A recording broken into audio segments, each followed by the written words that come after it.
case, they haven't come remotely close to demonstrating that President Trump's conduct violated the law, that it constituted incitement. A vote in the Senate is expected early next week. The Federal Appeals Court and then the U.S. Supreme Court blocking Alabama from lethally injecting Willie B. Smith last night for a murder committed in 1991. The court's ruling that a state ban on personal clergy in the death chamber could violate his rights to religious freedom. Justice Amy Coney Barrett joining in the ruling to allow a lower court's injunction against the execution to stand. America is listening to Fox News. Join over 24,000 of some of the fastest in the world. Your protection from deception. This is Truth Frequency Radio.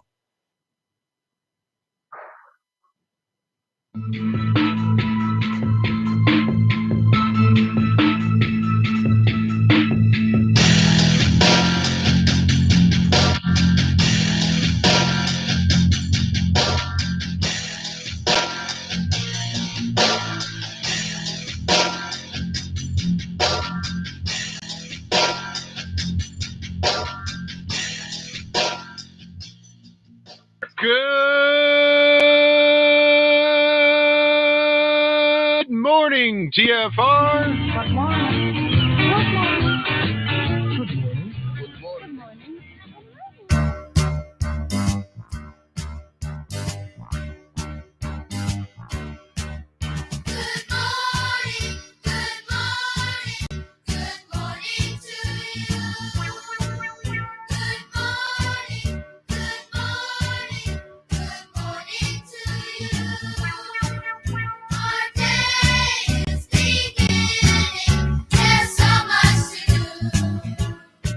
Hi, this is Alan.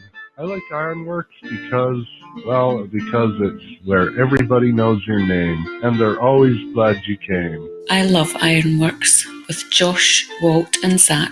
It's like sitting in your front room having a cosy chat with your best friends. Hi, it's Diva here, and I just want you to know that Ironworx with Josh, Walt and Zach, it's definitely my favourite dose of reality. Come join the family and keep it flat. Why sleep in when you could get your dose of iron in the morning? Listen to the Ironworx on TFR. This is Enlightened Dawn. Roses are red, violets are blue. Iron Realm Media is the best on the plane. To this show, I will forever be true. You guys are truly the best, and I love you guys. I'm so thankful to have you in my life. Do you like listening to space letters from Never a Straight Answer? Then tune in to The Ironworx with Zach, Walter, and Josh. Break clear of the fear on the Ironworx and become an Iron Scout. It's Friday, my dudes. Thank God it's Friday. TGIF, everybody. Welcome to the Ironworx on Truth Frequency Radio. My name is Josh Corey, and I am joined this morning. Well, let's start off with three of my very good friends and co-hosts, because we're going to have a pretty exciting show for you today, so who knows how it's going to turn out. Let's start off with Mr. Lucas King, LC King over there on YouTube. Lucas, how are you doing this morning, sir? I'm doing very well, thanks, Josh. I haven't got really much to report, I'm afraid, just the usual. Well, that's all right. But I'm looking forward to the show and meeting Joanne, hopefully, so... yeah, I think looking forward to it. It's going to be great. Fingers crossed. And, you know, no news is good news, I suppose. Let's head on over and talk to Mr. Zachary Zabala, Z Squared. You may know him as Good Times for All on YouTube. Zach, are you there? Can we hear you? Are you awake?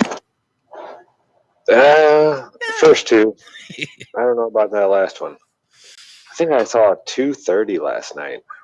Yeah, that's tough. Just could not fall asleep. I didn't take a nap all day. I got up at a reasonable hour. It was one of those where you're just so tired you can't fall asleep type things. I don't know. It's been weird lately. Something's in the air or something. I don't want to say I've been feeling bad, but I'm just not feeling like normal, I would say. Yeah, I get that. I can see that. But it's Friday. It is Friday, TGIF. And let's say hello to Mr. Walter Johnson. You can find him over on YouTube under Flat Earth Head channel. Walter, things are hectic. How are you doing, sir?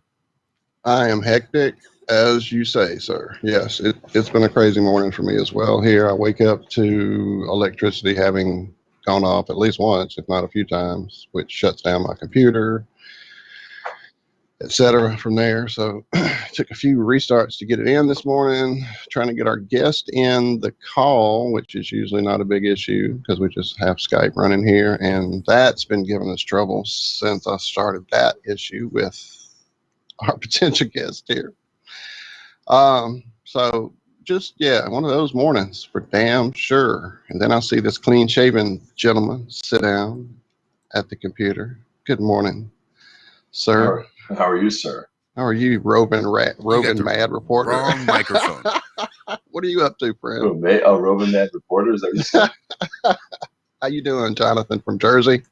You know what? Well, let's just start there. It's now just Jonathan. No more from Jersey. I'm definitely living in Florida, but that Jonathan from Jersey persona does not exist anymore. Okay. We'll help you kill it best we can. Yeah, he's not going to be resurrected anytime soon. So who's the character now? Huh? I said, so who's the character now? You know, that's a good question, Josh. Good questions all. I guess you could say I'm trying on a new suit. I don't know if it comes with a cape yet, but hey. So I'll figure out. Call you Johnny Flow. Johnny what? Flow. Johnny Flow. That's it. Oh shit. That's it. Wait. Is that an Australian character? Yeah, I don't know. No, I just made it up. Johnny in the flow, because you're always in the flow. Yeah. John in the flow. And you're in Florida. Oh, that's Johnny in the flow. I like it. FLO. That is good. You know what? I might use that. I might start using that. Johnny in the flow. That's funny, man. How are you, Lucas? I'm good, mate. How are you? Good. I've been so busy this week, and I did get your message. I do want to reconnect. I want to not reconnect like we've known each other forever. Let's connect after this weekend. Sure thing. No worries. Awesome. So, who's the guest today? What's going on?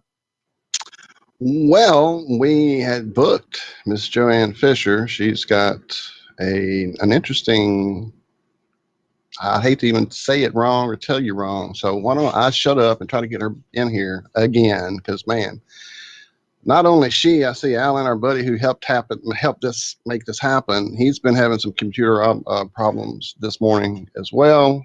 Mm-hmm. Definitely haven't poured enough coffee on my tongue yet, as you can hear. So yeah, it's just a Friday from, I don't know, it's not from hell, it's from somewhere though. Let me, give me 1 second and while you guys say hey to Josh and see how he's doing, let me try to get her in here one more time. You may need to shoot me her number. I may have to add her number. Because I've got the subscription. I will do that. Absolutely. I'll shoot it to you real quick. Go ahead. Yeah. So we've got a big show, 5 years in the making going on tonight. So I wanted to clean up a little bit down here just because I'm a bit of a slob in the studio. So I was down here cleaning up, listening to the radio, but I couldn't get any sound to come out. And I've got all sorts of routes and different things set up. It's been Frankensteined over the years in my non-audio engineering fashion. But I couldn't figure out why the hell I was getting no sound. So I spent maybe a half hour troubleshooting, trying to figure out where the hell the sound was. And apparently, I found out if I got into my sound device manager that lists all my different inputs and outputs, I could click on each individual one, go into the properties, go into the levels setting, and each of my line outs that I used got muted. So I had to go through, unmute each one individually to finally get some sound. Then I come down this morning to actually use my microphone, and turns out somebody had switched my default microphone to something that has no microphone connected to it. So then I had to go through, find out where that was, and make default the microphone that I currently use. What? Yeah, it was a whole weird situation the last 2 days trying to get things set back up to where they were on Wednesday, and I'm not quite sure how or why. Ghost in the machine, so to speak. something. So I think I got it all straightened out. If there's any wonky audio issues, I apologize. I'm still finding them, I guess. I don't know. Tis weird. Oh, by the way, I just want to make a public declaration, being that Jonathan from Jersey is not here to block me.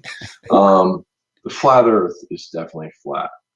We're living on a plane of existence, and that's all I'm going to say about that. Well, that's probably not true. That's an untrue statement. I'll start with that. Right on. I was going to get in here and say, are you sure that's the last word on that statement? But hey, I'm glad you amended that. Okay. Yeah, I knew it was silly when I said it. I've dropped that for you, Josh, into the chat that we're located in here, sir. And I will give it to you, sir. And it's now in your capable hands to add Miss Fisher as you will. Got it. Not to cut you off, Jonathan, but this wasn't our plan to fumble this in like this, guys, for sure. In fact, our plan was to be in here 30 minutes early with her and have all this worked out, but we couldn't get on ourselves 30 minutes. So it's been a morning for sure. I noticed, and I'm not going to say it wrong. Let me go to the chat and see who said it. Well, since I've closed the chat apparently myself, I guess I can't do that. But someone in chat earlier was talking about an energetic feeling of cleansing going on. They've been feeling it. Probably was Alexander Lightwater. I'm not sure because I've closed the page. There it is. Yes, it was Alexander. So yes, there's been a crazy amount of crazy energy of late. It's going on here with the show. It's going on with us all individually. Apparently it's going on with everyone listening to us as well. Infamously this time of year, anytime there's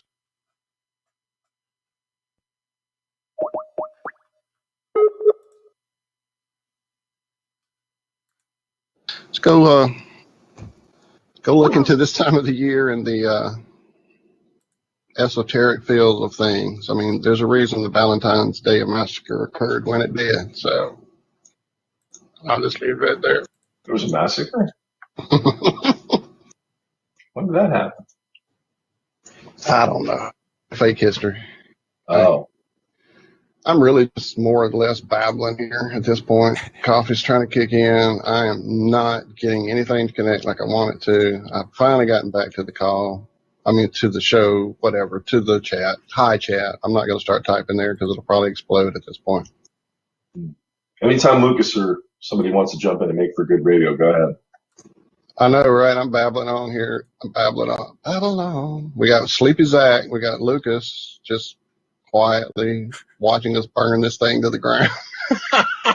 You're the only one who's making it burn. I mean, nobody knew that it was in a wreck, but you just took us there. I was going to start talking about flat plane existence. You go. No, you already can't make anything work. You already steered the ship, man. We're steering right into a rock or a lighthouse. Lucas, save us. Hello. Well, I wholeheartedly agree with you. I heard somebody. Sort of I do believe we have Joanne. I am here. Excellent. We did it. Sorry, Lucas. Thank you for the save. Well, good morning, Joanne. Thank you so much for waking up with us this morning. I'm glad you were able to clear your schedule out for us. Yeah, it's pretty open at 4 a.m. So. Yeah, you'd be surprised how many people have open schedules at 4 a.m., but still are unwilling to come on with us. But Alan has been singing your praises for a while now, so we've been anxious to get you on and have a conversation. So I just wanted to say hi. My name is Josh, and it's an absolute pleasure to have you with us this morning. Mine too. Let's see. We do have Walter here, but he seems to be muted up. We also have Jonathan. I am here. Good morning. I am just struggling. I am not hearing Joanne. So I don't know if it's coming through or if I'm just not hearing her. So it's my problem, I'm sure. That's weird. She's like in the call. If you can hear any of us, you should be able to hear her as well. I hear it, just a little quiet. Yeah, I suppose you might be a little quiet. Joanne, if you could just sneak up on that microphone a little. I don't know. Sure. Nothing wrong?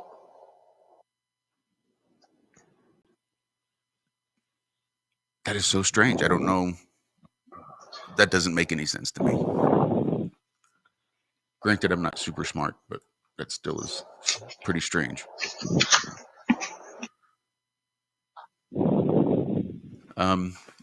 But Zach, you can hear her, correct? Yeah. All right.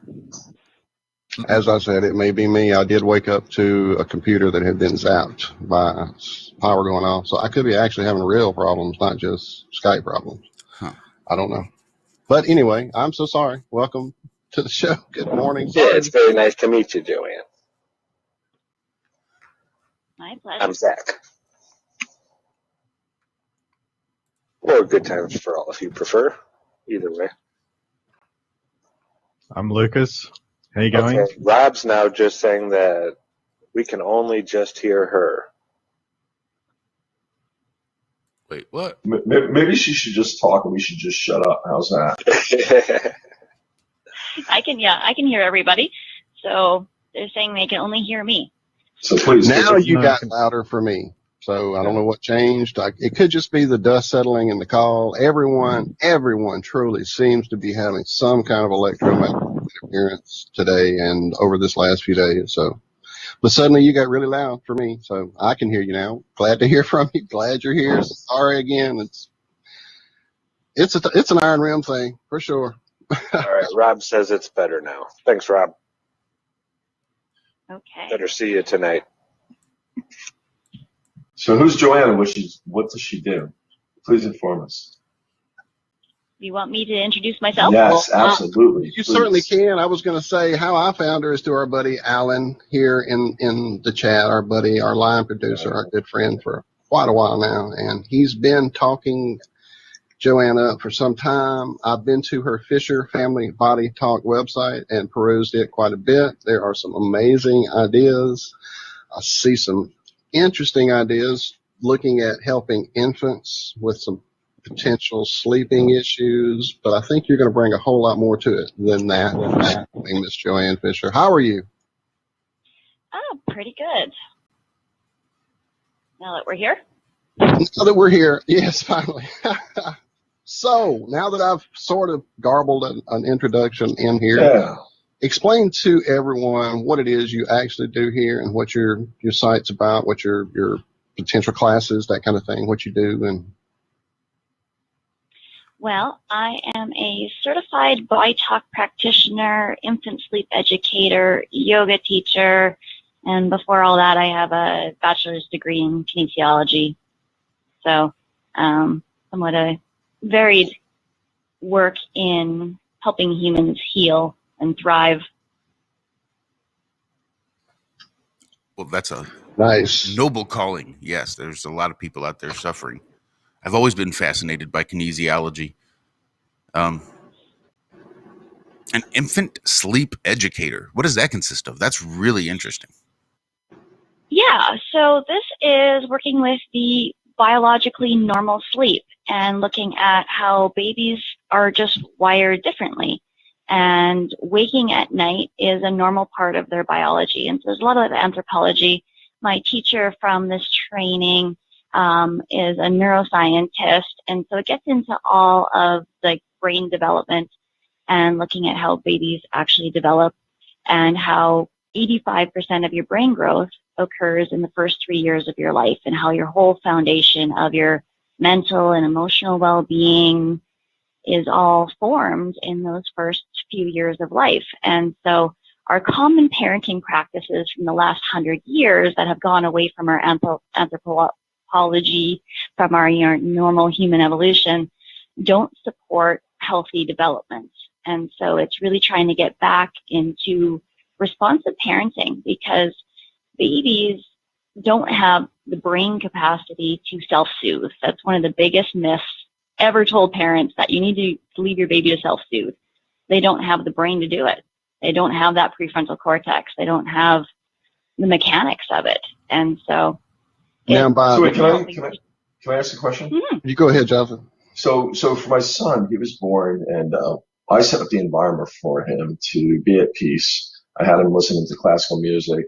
His mother is a flautist, and she would always play, so I'm sure he heard her music in the room and such. But he used to go to bed at 7 and get up at 7.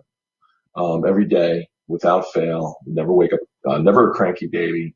And I think that's doing part that I would actually go in there and hold him and cuddle him. While he was sleeping, I would just put him on my shoulder, change him every night. Do you think does that all factor in? Am I correct in saying that all factored into his nurturing, or? Oh, that is absolutely. So the one thing we do know is cortisol stress levels in babies are co-regulated by an adult. They don't have the ability to regulate it themselves. And so when you hold them, particularly chest to chest, you actually regulate their stress hormones. And so a lot of the parenting practices that you're told now, put them down drowsy but awake, just pat them to comfort them, don't pick them up, don't nurse them, actually don't allow babies to regulate their stress. And so the science is actually pretty clear on that. So when you're actually picking your baby and nurturing your baby, you're actually helping to regulate their stress hormones. And when the baby's brain is flooded in stress hormones, it's going to impair development. And so it's really trying to get back to that nurturing level again. I wanted to add one more thing, because his mother had a traumatic birth. Like, everything was on schedule, everything was normal. But then her doctor, female doctor, pitted her to distress with Pitocin, which of course blocks the oxytocin receptors so that a baby can bond with the mother like you're supposed to put the baby on the chest, like you're saying. And then, of course, natural breastfeeding and all that stuff. So I feel like what you're saying makes sense, because I was in fact giving him that oxytocin raise. Is that correct? Like, by doing exactly what you're saying? Mm-hmm. Yeah. And so birth and birth trauma is an area I work in lots. The birth sets the whole foundation for everything. And we've just fallen away from our natural birth practices so much, and like the rising C-section rates, the lack of trust in birth is a big problem now.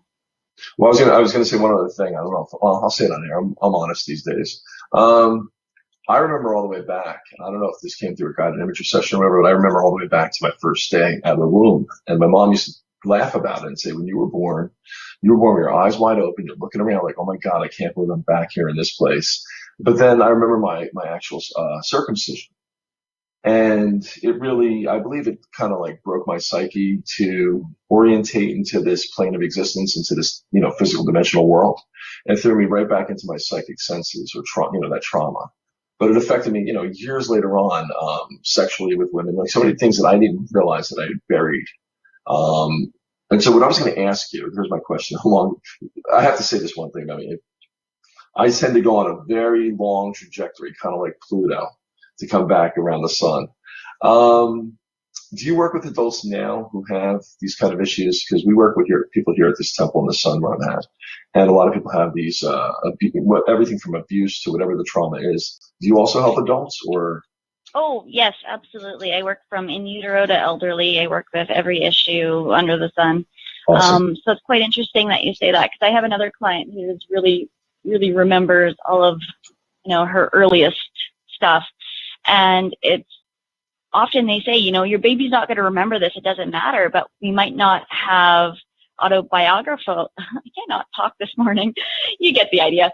Memories, we have those emotional memories. We have those intrinsic memories. We have all of our experiences are held into the body. And so as a body talker, we talk about how what our mind suppresses, our body expresses. And so if we don't process our experiences or don't process our emotions, it just gets stored away in our tissues, and it shows up later as a tumor or, many other different things. So wait, can you touch on that? Guys, do you mind if I take over this interview here? He's pointing at me, Walt's pointing at me. So you're saying that a lot of stuff that people lock up, the traumas and so on and so forth, it does eventually express itself on the somatic level? Oh, absolutely. And the data is showing that. Our Canadian doctor, Gabor Mate, his book, When the Body Says No, The Hidden Cost of Stress. He's a medical doctor, and he goes into how specific personalities correlate to specific diseases. And a lot of it is like MS, for example, is like our Canadian kind of farm wife who doesn't say no, is always people pleasing, and how we have such high rates of MS to those specific personalities, and how ALS has specific personalities, and how it's a lot around our own repression of ourselves emotionally. But from the body talk work that I do, it's all around working at the level of the subconscious to bring all these old things up to the surface so that they can be dealt with. And so, go ahead, Josh. I've done a little bit of kinesiology myself. How is body talk different from kinesiology, or are they very similar? Well, I think you're referring to more of the applied kinesiology, the kind of muscle testing end of things. The degree in kinesiology I have is in exercise science, like like personal training and such. So, so a bit different. So the body talk, what it is we do a muscle test. It is an intuitive practice of asking a yes/no questioning. We have a specific protocol chart. So it's this left brain logic to all of this stuff on our chart to our right brain intuition. So it is our intuitive work that we bring all this stuff up in the subconscious. And we, first step in fixing a problem is A, recognize that we have a problem, and B, what the problem is. And once we have all the information, then our ability to heal, like we cut ourselves, we heal, our body knows what to do. We came from, will kick in. And so often I kind of like to think of it like a YouTube tutorial. Like once you recognize that I have a check engine light on my car, it's this error code. Okay, body talk tells us what this error code is. And then we go and watch that YouTube tutorial and going, okay, this is how I go and fix this.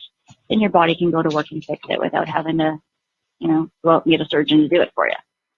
I had 3 questions, if I may. So first thing, check engine light. I ride around with a check engine light on all the time. So like most people, we ignore the signs when they're able to be addressed without it being costly. Second to that, do you think that, for the longest time, like, they would say, it's in your head, right? Psychosomatic illness per se. And I always found that it was said in a slight or a pejorative way, kind of dismissive, to tell people that they're crazy, it's in your head. But now science is like finding new, like you said, research as to how important the mind is to It is in your head. Right. It is all in your head. Hey, sorry, guys. We have break music. Joanne, we're going to take about a 3-minute break, play some commercials, and we shall be right back. That one snuck up on me. Wasn't anticipating that to happen so quick. But this is the Ironworx conversation.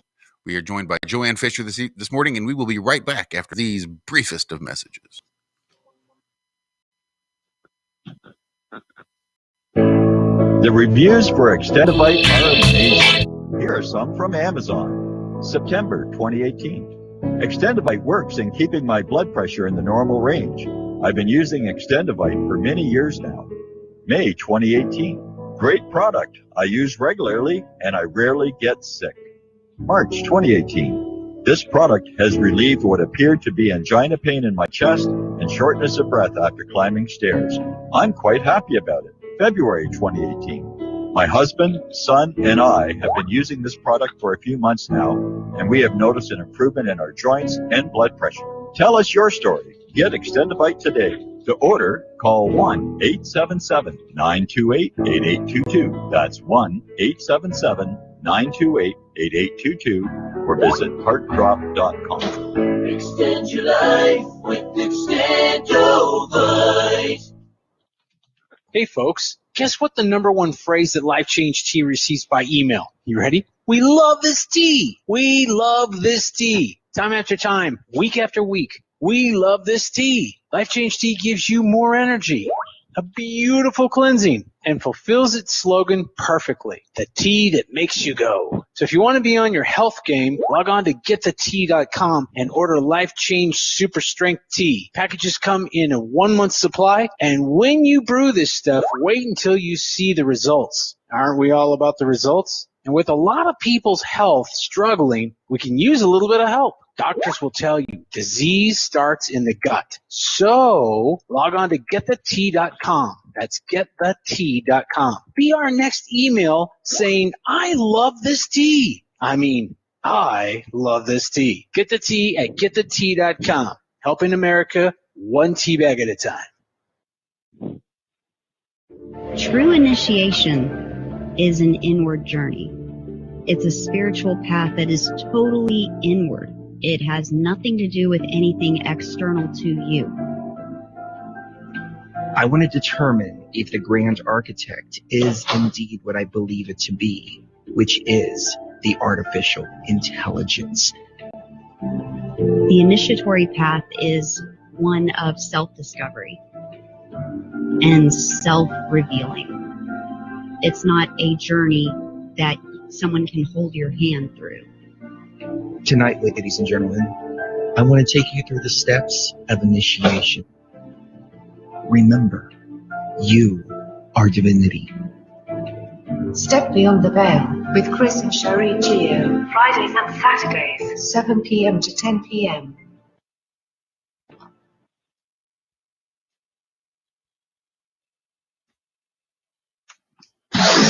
No hate, no hype, no fear. We are TFR, your protection from deception.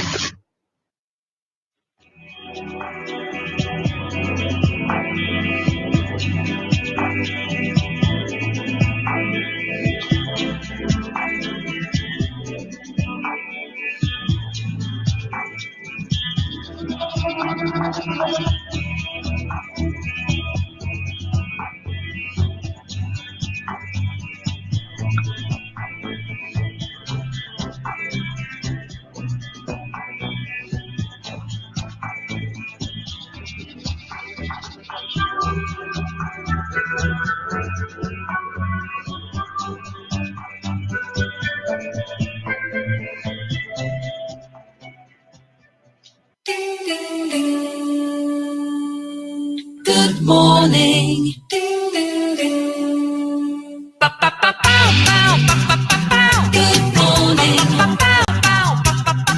Good morning.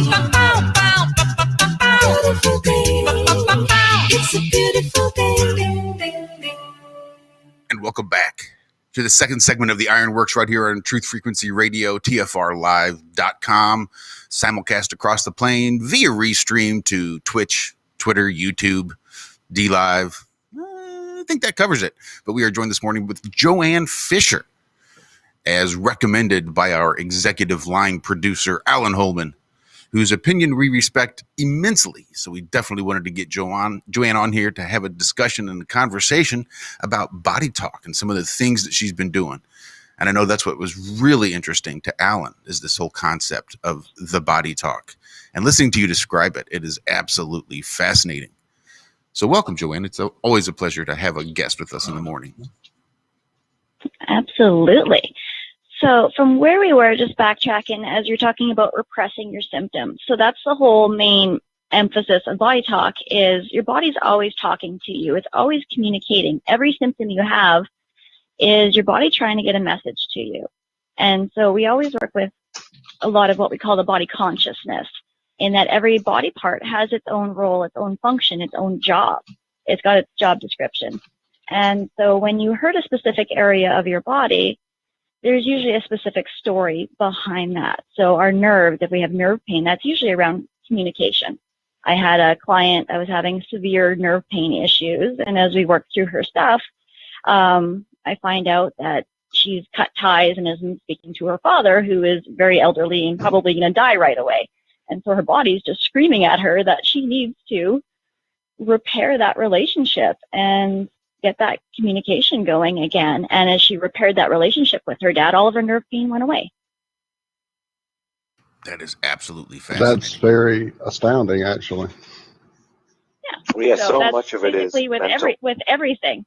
Yeah, and so shoulders. What do the concepts around shoulders? It's around shouldering responsibility, about carrying the burden, carrying the weight of the world. And so if you hurt your shoulder, it's just telling you that you've taken on too much stuff.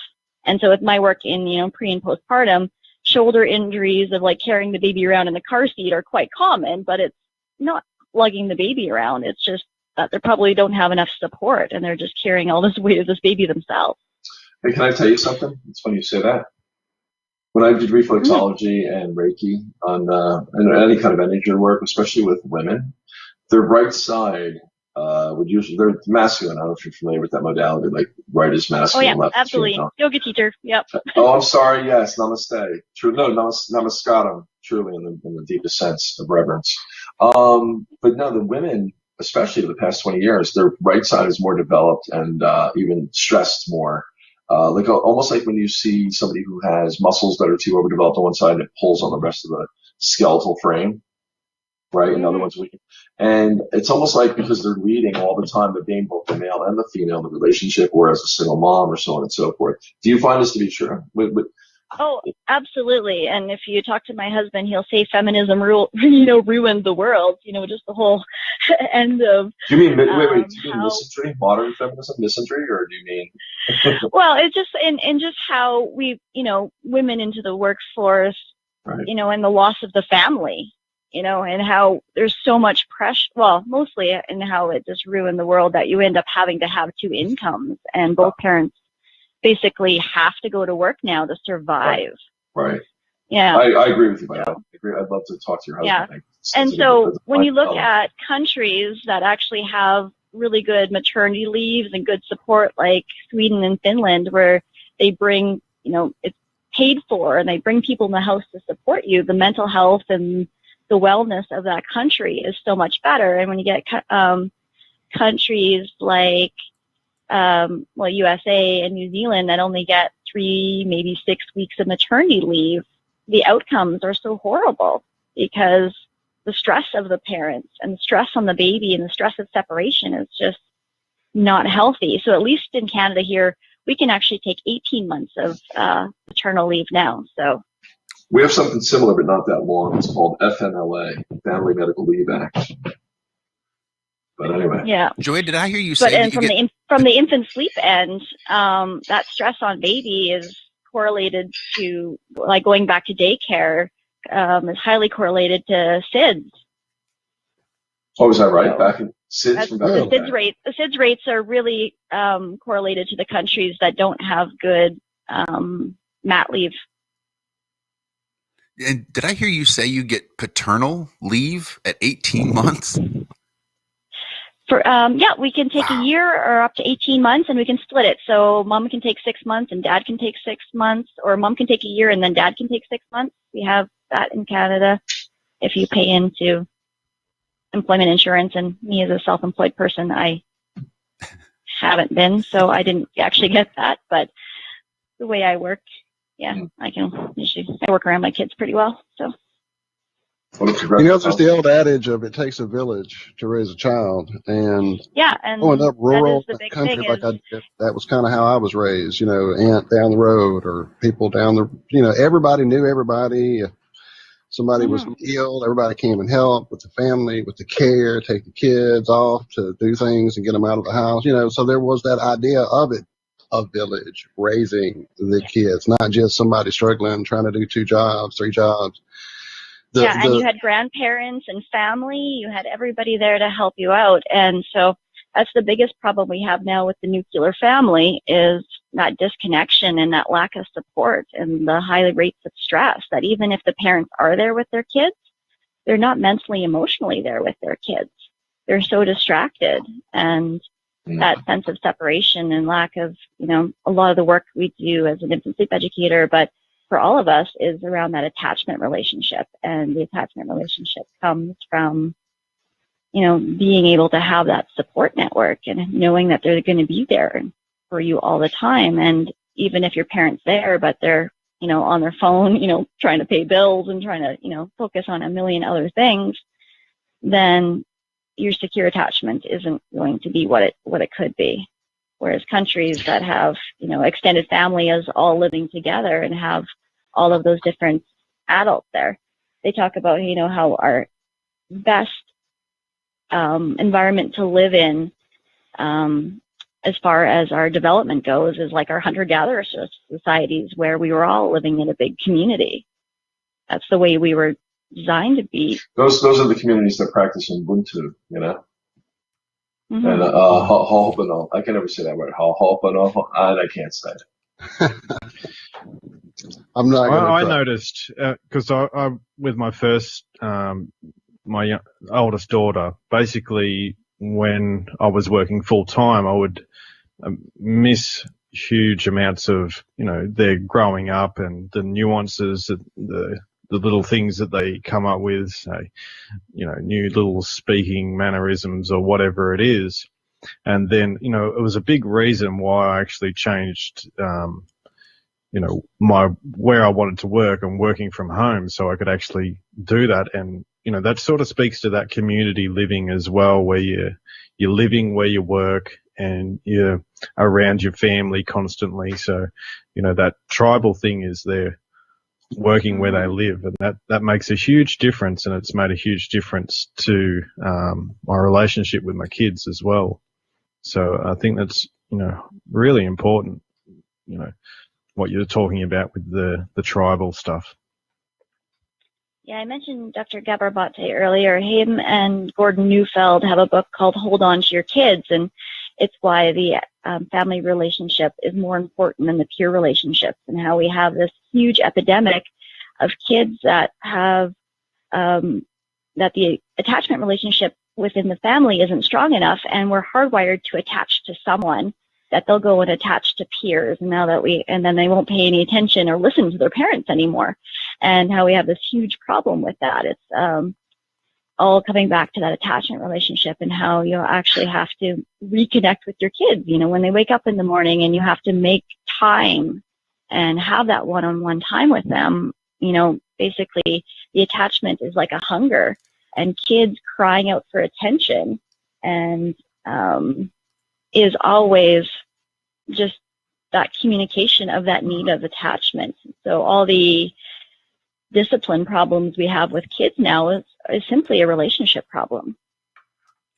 And that also brings into the idea of, going to school and having that mother or father figure as the teacher rather than the actual parents themselves. So they're actually, drawing that, what you're saying there, getting information or that need fulfilled by a teacher, which,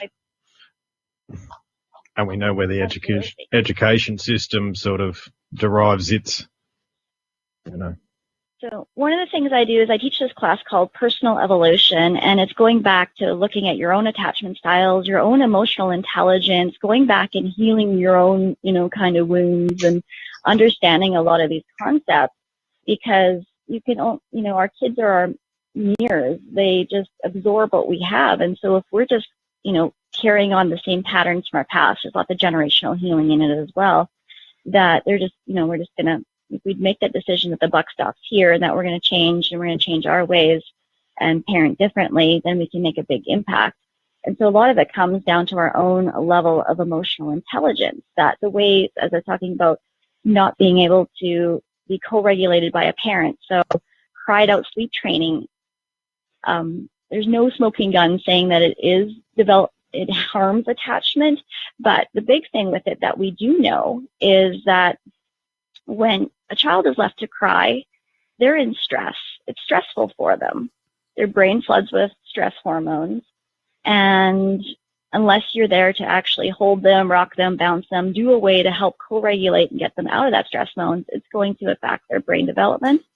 But the big thing is when you're left in your really big emotions, and so this is another problem with timeouts, and you just put a kid and you leave them to cry, leave them to be upset, and you don't help them regulate their emotions. What do you do when you just learn to shut them off and ignore them? And so the big problem is many of us adults don't know what we're feeling, and we just repress it. And we just don't, that was my thing. I've had to do a whole lot of work myself to be able to know what I feel. Because, my parents did hey, sleep, crying babies go to bed. That was the way I was raised. Can I say something to that effect? Yeah. And it was something, it made me, as you're speaking, conjure up memories of my mother. And when I used to have a problem, I was a sensitive kid, and they used to tease me like, "Oh, you're too sensitive, you can't take it." And then they would proceed to tease me unmercilessly. So it was kind of like, it was a sick cycle. But I also feel like, how many children do you have? Let me ask. You said 2 boys or two kids? I have 2. Yeah, they're 8 and 3. Okay, so my mom used to make, my mom used to make a statement, that every mother hen knows her chicks, and that statement is basically some kids need more freedom, some kids need more coddling, some kids need more hugs, some kids need to be left alone. But more importantly, and I want to see if you agree with me on this when I'm done. She used to marginalize my pain. If I had a problem and I approached her, thinking that's what you go to your parents with your problems, she would say, "Oh, go look at some kid who has no arms and no legs, and and talk to them." And I'm like thinking to myself, "Well, what if they're happy? What if I was happier with no arms and no legs? And why does my pain diminish because it's not to some scale of somebody else's own misery or whatever you want to call it?" I know it was all projection. I know it was all judgment, but do you think? I mean, Yeah, why it's are just parents trying so to get you to abusive? look at that. Yeah, it's just trying to get you to look at the bright side of things, right? Yeah, And so that's the problem is we don't. That is one of the things.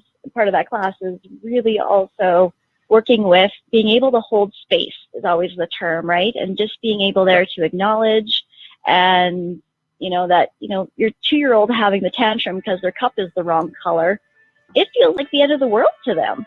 And so it may seem silly or trivial to us, but it's a big deal to them. And so if we can just take a moment to stop and say, okay, I understand that that this isn't the way you want it to be, and you're welcome to have those feelings. And so with that, emotions are energy in motion. And we look at it like a big giant wave. It'll wash up and then it'll wash back. But the problem is we don't stay on the beach and observe the emotions. We don't just allow them to go through their process. We jump in and we drown in them, and then they end up getting stuck in us, and we end up with these emotional holdings in our body. And so, name it to tame it. Dr. Dan Siegel, his book, Whole Brain Child, is a really good one on this whole process of emotional regulation, in that when you name your emotion, now you are an observer of it. You're not there drowning in it. And so our kids, when they're in their big emotions, you have to be the lifeguard. You have to save them from drowning and help them get out of their the emotion to process. And then we can get into a teachable moment, to correct the behavior if, there was a problem with the behavior, Yeah, there's a book by a guy named Daniel Goleman that I recommend pretty much to anybody that's sort of having issues. And it's called Emotional Intelligence and Why It Can Matter More Than IQ. And that book has just pretty much changed my life. Just being able to identify emotions and where they come from, and how my brain can short circuit and override my logic. And I can react, or I can logically think things out and respond. And it was just a huge book, being able to build that emotional vocabulary. Can I make a comment and that's on the that? thing with your babies and your kids, when they're small little infants and they're upset, and it's just like naming their emotion. Oh, are you feeling frustrated? Are you feeling this? And just trying to build that vocab with them right from the earliest days. And then actually wiring in those neural pathways of like, hey, you seen how you were frustrated? And that we through it, we focused on it, and now it's gone. That you're really good at letting these emotions go, and wiring in that emotions are temporary. They come up and then they go, and that we have that ability to regulate them. And so you can teach the kids how to do that. And so that's the difference I have between my 8-year-old and my 3-year-old, is I've been doing this work with my 3-year-old, and he can calm himself down super easy, and he's the easiest chill kid on the planet. But my highly sensitive 8-year-old, where we had a really good start to our life, but my own upbringing, once they get to an age where they start to have some trouble, the way my mom was and the way I picked it up is the issue with relationships. I would just shut down and disconnect, and my pulling away, and with his behavior being so horrible as it was as like a 3-year-old, everybody telling me you have to reel him in or he's going to be a psychopath, and like of having to put him in timeouts and even some spanking and some other stuff, that I absolutely destroyed our attachment relationship. Like the kid wouldn't even make eye contact with me for a while there, and acting out for attention because I didn't know how to connect with him, but it was all me. That I just didn't know how to connect with people in general. And so when I repaired our attachment, once I figured out how to feel my emotions and connect with people again through a whole lot of eye talk and some therapy work, that our relationship did a complete 180. My sister actually asked me if I medicated the kid, because He is a completely different kid now. And it all came down to repairing our relationship. All his behavior problems were a relationship problem. Can I make go ahead. Yeah. Yeah, I noticed the same thing with my daughter, and, they'd start acting out with, just doing little things, and it'd stir you up, and you'd either get into a fight with them, but they just really wanted just a one-on-one for, it really only takes 5 or 10 minutes of one-on-one talking to them, communicating them, seeing them for just that, 10 minutes and, all good. And it really made a huge difference when you recognize that they just wanted a little bit of attention for that little bit of time to actually sit down and, spend that time with them. And when they know that you are there for them now, when they get to be teenagers, and that they know that you will listen to them, and that you're not gonna, lose your mind on them if they, break something or spill something as a small child, that when they do something that wasn't the smartest thing to do as a teenager, that they could come to you and tell them, right? And that it's all about that relationship of having that trust with each other. Can I make a comment to that end? For sure. Because Josh touched on something very important. I was writing a book. I wrote several books, and I'm getting ready to launch. And one of them is about genius, and this, a modern metric for a new metric for the modern age, with the subtitle heading which reads how emotional quotient and spiritual quotient is just as important as IQ, if not EQ and SQ, as IQ or better. And the reason being is, like you're saying, that emotional development will allow you to interact and to have not just genius, but a better communicated form of communicating with people. And so everything you're saying ties in. And the fact that with my son, I always used regular words. I never did baby words or like choo-choo or any bullshit, BS like that. I would just say the actual word, like train or locomotive, because kids, they're not only a sponge, but they feel the vibration of what you're saying. Like, kids know, their gut and their senses are not dulled by this world, right? They're not used to being lied to because they're right from divinity. And so they pick up all that information. They pick up they know when mommy and daddy are mad. They know when there's tension in the room, and so on and so forth. But like you've said, when you talk to kids plainly, a matter of fact, look them in the eye and actually be present, not looking at your stupid phone or your cell, whatever you want to call it, and actually take the time to listen to them. Like my son and I now, and I'm bragging right here now as a dad, 17-year-old kid. He's a beautiful soul on his own accord. But I say to him all the time, what won't daddy do to you? And he goes, lie. And I go, why? And he goes, because you love me. And we have open dialogue all the time about how he feels, what's going on, what he thinks. I treat him like a young soul, an individual soul, not my child. I don't own him. But like everything you're saying is just like validating. Yeah, it's validating my parenting skills, which I didn't learn from my own parents. I mean, my mom and I had a certain open dialogue, true, but everything you're touching, I just want to thank you because it's healing me just hearing you speak about these things. Indeed. Yeah, so if you haven't read anything from Dr. Shafali in Conscious Parenting, so I've taken a class with her, Ria Lala, All the Great Minds, all about emotional intelligence, that it's in those first years of development that if you can actually, allow them to be in their emotions and validate their emotions, that validation is huge. Mm-hmm. And that was, you said it, your own experience of just them washing it over. Oh, suck it up, you're fine. You're fine is one of my big pet peeves. I've done a few posts on that over the last couple of years, that, we need to take that phrase out of our vocabulary. It's funny, that's his mother's favorite phrase. And I don't want to be disparaging towards her, but I just want to say one thing. He says to me one day, he says, I got to tell you something. I go, what? He says, when I ask mommy a question, sometimes she won't answer, and I'll feel like I'm stupid for answering the question. Or she'll just say, fine, right? She answers things like that, fine. But then he'll say, but you tend to like give me the answer, but you talk too much. He goes, but you do give me the answer eventually. And, but no, he's just happy that I'm able to actually listen to him and take the time to explain it. That's all we want. Yeah. That's all we want as humans, is to be heard, to be validated, to be seen. Well, I think we're given this idea that families are just sort of these inherent, automatic loving machines. We have this unconditional love that comes from the family, and all you have to do is be blood, and that's fine. You can ignore those relationships because they're family. They'll always be there. And without that sort of conscious effort, with everything you do, everything worthwhile takes effort. You have to put forth the energy, whether it's your spouse, your job, your hobby, or your child. To actively engage with them, you have to actively engage with them. You have to maintain that relationship and not take for granted that they'll always be there. Yeah, and so in Body Talk we always say consciousness is key. It's all based in Body Talk is consciousness-based medicine. It's all about trying to peel back our layers to get back to who we are at our true core, so that we can be present and we can not be reactive, that we can be responsible, able to respond, right?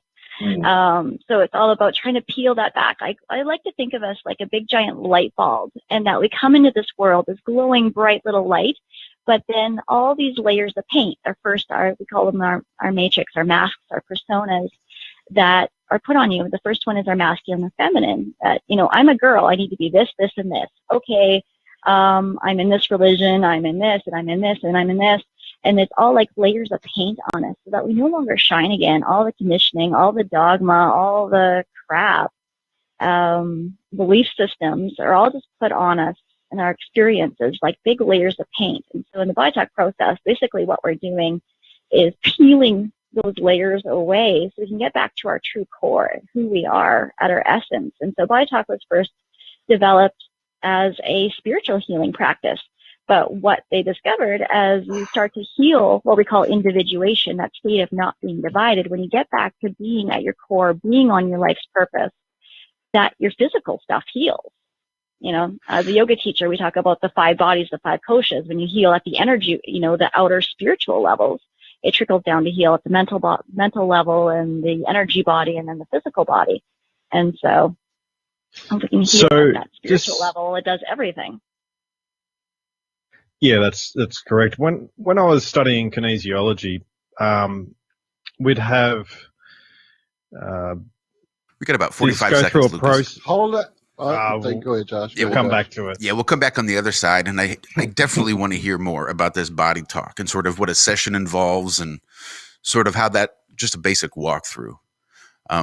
Yeah, that's what I'm getting at. This is absolutely awesome, Joanne. Thank you again. You've definitely you've touched some people there in chat. I'll send a message here through the chat we're on and share that with you here in a minute, Joanne. Send me a link to that chat. It's been some good stuff. Thank you so much for the time here. We're talking to Joanne Fisher from the Fisher Family Body Talk site. We will get you guys back in a few. Hi, my name is Ella, and I'm 10 years old. I'm one of the millions of children born to parents suffering from the sheeple virus.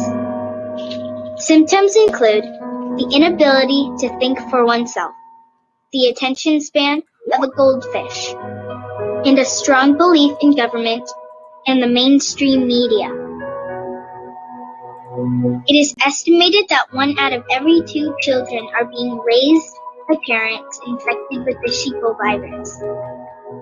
But there is a cure. For as little as 19 cents per day, you can become a TFR supporter and help children like me get their daily dose of truth. Together, we will make sure every child has protection from deception.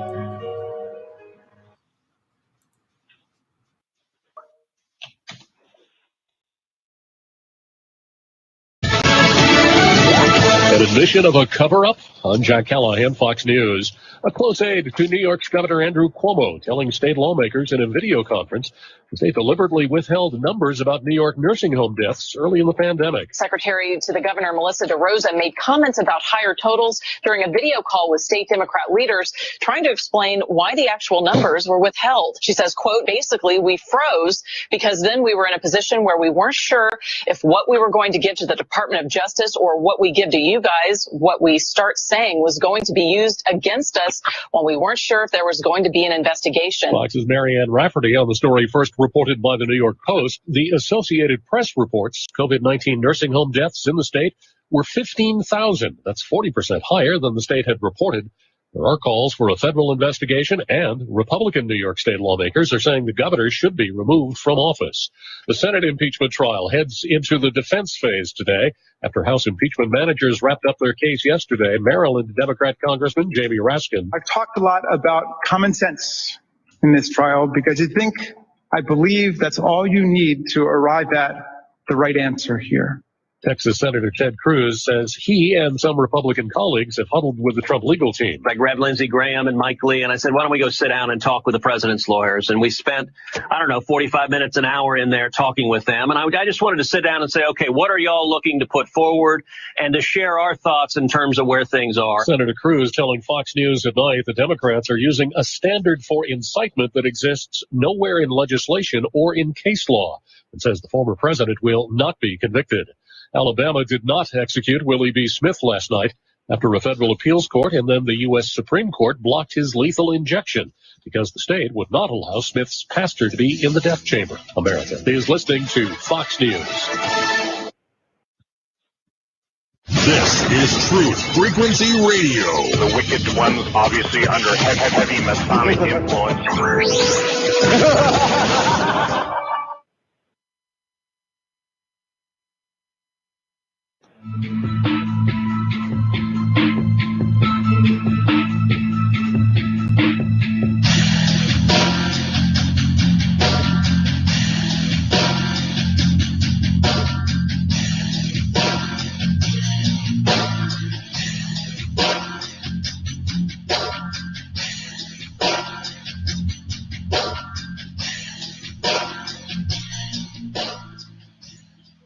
Good morning. Here. Wake up! Wake up! Wake up! Wake up! What is dark matter? Okay, we don't know. That's great. That's why it's called dark. It's exactly. Everyone knows all reputable information comes from random people on the internet. Tell me things, internet. The earth is flat. It's like school in your hand. Dark matter is something we do not know what it is. We believe the dark matter is there, but we have never detected it. Well, what I'm afraid of course, is that there is no dark matter out there. There was one? There is no dark matter out there. We need to think really hard, to think really hard, to think really hard, to think really hard. Hi, this is Alan. I like Ironworx because it's where everybody knows your name, and they're always glad you came. I love Ironworx with Josh, Walt and Zach. It's like sitting in your front room having a cosy chat with your best friends. Hi, it's Diva here, and I just want you to know that Ironworx with Josh, Walt and Zach, it's definitely my favourite dose of reality. Come join the family and keep it flat. Why sleep in when you could get your dose of iron in the morning? Listen to the Ironworx on TFR. This is Enlightened Dawn. Roses are red, violets are blue. Iron Realm Media is the best on the plane. To this show, I will forever be true. You guys are truly the best, and I love you guys. I'm so thankful to have you in my life. Do you like listening to space letters from Never a Straight Answer? Then tune in to the Ironworx with Zach, Walter, and Josh. Break clear of the fear on the Ironworx and become an Iron Scout. And welcome back to the second half of the Ironworx right here on Truth Frequency Radio, TFRlive.com. We are joined this morning by Joanne Fisher. Real quick shout out though, the break music that we were just listening to everywhere but TFR, YouTube, Twitch, all those good places, was an actual Lucas King original. I posted it in chat like 4 times. I just never saw it pop up, but that was one that was an original Lucas King. So thanks, Lucas. We do appreciate all of your contributions. Thank you. But you were saying something on the other side of the break. Just started to get into it when we hit the break. You want to pick up where we left off? What I was going to ask about mainly was the sort of the body talk sort of balances or how that process works. But specifically, when I was learning about kinesiology, we would get to a place where we'd ask sort of hit blockages like the willingness to actually change. And I was just sort of going to get into that idea of how you go about, actually guiding people into that new frame of reference or that change in their emotional state sort of thing, or. So I'm actually going to take you back to where we ended at the very first break, and we were talking about how it's all in your head. So the psychosomatics of it all. And so everything is consciousness. And once we become aware of it, then we can fix it. It was kind of where I got to at one point. So we've been, a lot of times by talk, some of the things that people, will put it down for and say it's just a placebo effect, in that we know placebo effect is real, that it's all conscious. One of the things I found was really interesting was a new study that they were doing with people with split personalities, that one personality would be allergic to something, anaphylactic allergy to something. Another would have a tumor, that their posture, their behavior, all the stuff would be completely different from one personality to another. And they've been doing studies with MRIs and CT scans and such. And one personality could have a tumor. And then when they switched the other personality, they scan them again and the tumor would be gone, or that allergy would be gone, that all of our physical manifestations of our stuff is all in our psyche, which is really, really crazy. And so it's all in our head. And so if your mind believes it, then it's going to be true. Is basically. So when you talk about, cancer cures, which is, a lot of the area, Alan and I have had lots of conversations on, is if you believe this cure is going to be the cure for you, it's going to be the cure. It doesn't matter what it is. If you believe you're going to be healed, you will be healed. And so the question you had was, those resistances to healing. So the first thing we come into our BITALK protocol is we ask if there's a permissions as a priority. BITALK is priority based. And so it's like peeling away the layers of an onion, that it'll work on what you need to address. So someone who comes in and sees me with a liver issue, it could take me to go and work with their colon, and we might not know why. But if you think about it, if they have that liver issue and you medicate them or you try to detoxify them and they're constipated, what's going to happen? They're going to feel pretty crappy. It's just all going to get stuck in there. So BITALK could take us to work with the colon. You get them unconstipated, you get the body flowing again, then that liver can naturally decongest itself. And so sometimes we're working on things that seem completely unrelated to your issue at hand. So the other thing we'll check with is an agenda. So the agenda will come in. It'll tell us that the main focus of our session is on back pain. But as we go through the session, it takes us to all these experiences and all these parts of you that are around your relationship stress.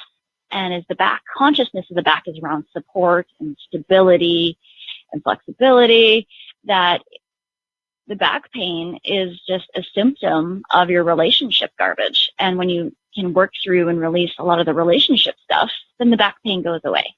So that's why money, security and stability shows up as your low back is one of those really common ones that we talk about. Also, it's where all your money stress goes.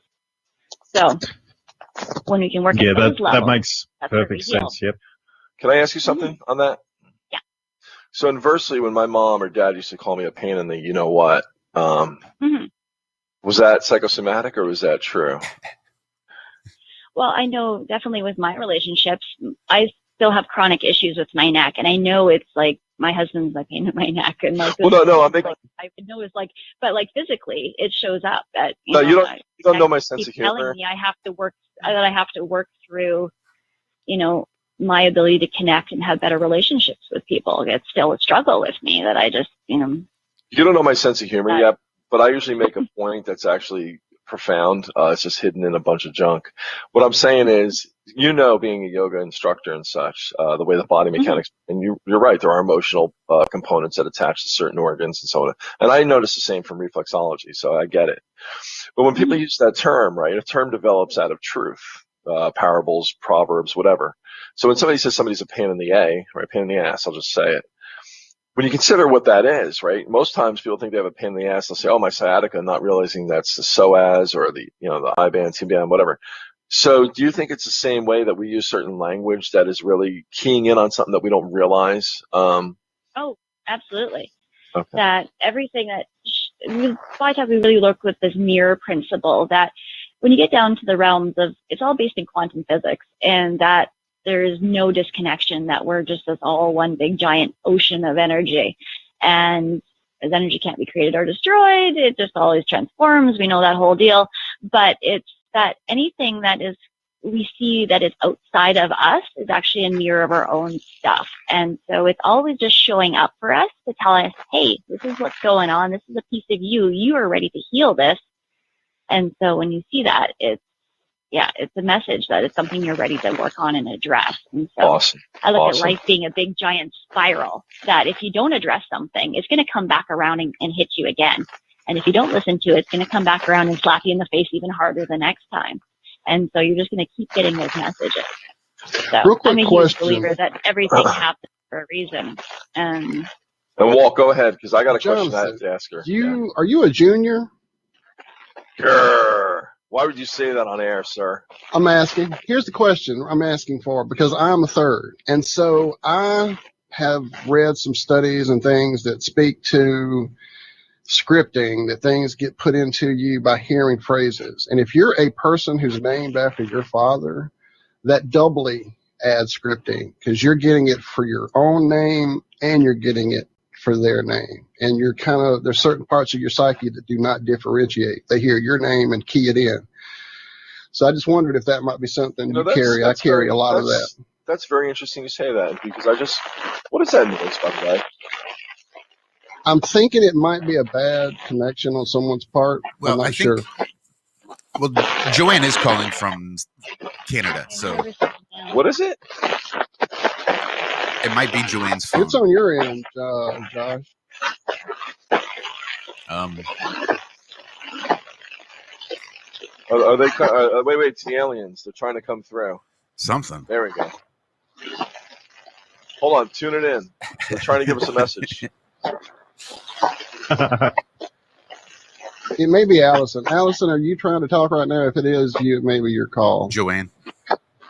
I'm sorry. I'm reading chat. I am so sorry. I'm trying to catch up in chat, and I just read something from Allison. I'm sorry, Joanne. You're one guy that's, I think you said it was Josh. Like, as he talks, I'm hearing all the static. Yeah. Let me just say this. Let me answer Walt's question. Maybe I can talk over it. So I just made peace with my father. I saw him earlier in the week, and it was the most beautiful. I'd never had a moment like that in time with my father. I've been praying for peace for the longest time for him. He's so happy. He welcomed me with open arms and all this other stuff. But I have to say something. I deliberately changed my name to Jonathan. It's who I am. It's who I resonate with. I don't use Junior at all. I don't even use my last name. And I've wanted to change it completely. I've not wanted to identify with my father at all. Now, I've made peace with him, but that mandate still stands. I am Jonathan. That is all I'll be known at for the rest of my life. I'm dropping the other parts of it. And so in the Body Talk realm, we could actually help you to rebalance that. And what we work with is what we call the active memories, and that experiences and our emotions and our belief systems hold a charge. Mm-hmm. And we want our memories to be passive. We want to be able to remember an experience and not have it trigger us and not have it have these big emotional charges. And so as everything is energy on that realm, emotional freedom technique is actually what brought me in. The meridian tapping therapy is kind of what brought me into Body Talk. And it's on the basis that there's a trigger and a response. So if you see a mouse and you're afraid of a mouse, the mouse being the trigger, the response being fear, there's an energetic disruption that causes that response. And so when you clean away the energetic disruption, or in more Body Talk, we kind of just discharge the energy around it, then there's no more response. And so we can rebalance the things. We work with like the vibe axis, the life axis, the kind of our cord to the earth, work with it. And so how our name, we're imprinted with our name, and like basic Body Talk is a way of accessing many, many, many modalities. We work with meridians, we work with the chakras, we work with the life axis, we work with body consciousness, we work with our consciousness with separation and individuation and guilt and fear and space and time. We work with the 8th chakra, which is our generational and karmic experiences. So the work I do in past lives, particularly with small babies who have really weird behaviors, there's pretty much always either a generational or a past life thing for it. Like my niece, you could not get her wet. From the moment she was born, she would have a meltdown. And of course, I found for her that there was a past life trauma of water being toxic. And so as we brought that up to conscious awareness, we were able to discharge the energy on it, and then it was no longer a trigger. And, she swims now. Water being toxic, I have to ask about that. Well, with past lives, like I had another client who her flexibility was horrible. Like she would be like a foot away from being able to touch her toes. And we found a past life associated with that range of motion. And I'm like, okay, is this going to be something sexual? But it was actually her karmic experiences of slavery and cotton picking, and just thus resistance to wanting to bend over and, be in that position. And then when we worked through that, instantly she had never touched her toes in her life. And she, it's been like I've seen her not too long ago. It's been 2 years and she can still touch her toes. Wow. And she great. her That's range amazing. of motion changed that much within like 1 second. So I had another girl who had a past life trauma, falling from a ladder and breaking her back. And it took us back to an experience that was still staying active and charged when she was 18, of having to climb a big ladder. And she could remember that experience. She's like, I was working in the mall, big giant ceilings, had to change a light bulb. And from that moment on, her whenever we have experience, the first thing our subconscious does is go, hey, have I been here before? Do I know how to react to this experience? And it goes into our catalog of experiences. Our past life experiences are just chucked back in there. It'll pull them up, and it doesn't know the difference if it's our experience or not. And it'll go, oh, okay, no, this is horrible. And so sometimes our body will actually carry on physical pain from another life. And that was her case. And so as soon as we brought that up, one session, 18 years of back pain gone, because it was that experience. And another client with arthritis in her knees, kneeling down to be executed, feeling like she was really bad in that life at 20, arthritis in her knees. Yeah, that one session took care of that for her. You're bringing up stuff that is I completely, I guess, buried it right now, because I was given a message by a friend that used to be part of the Farsight Institute. They did remote viewing is what they were all about. And she picked up a message from my deceased uncle, who was letting me personally know that part of what was going on with my body, a lot of the issues I've had, especially injuries, were all aimed at my left side. In fact, pretty much any injury I've ever had has been on the left side of my body. Arm, hand, leg, neck, it's all over here. And he said that was a family curse that would haunt me basically my whole life. And like, even as we're talking, I'm sitting here digging into my left shoulder, which is where I was hit with a wreck not too many years ago, T-boned. So the idea of that past life, that generational energy, trying to dissipate it, trying to break the curse, is that something that can be addressed with this whole idea of the body talk? Oh, yeah. Yeah, I do that work all the time.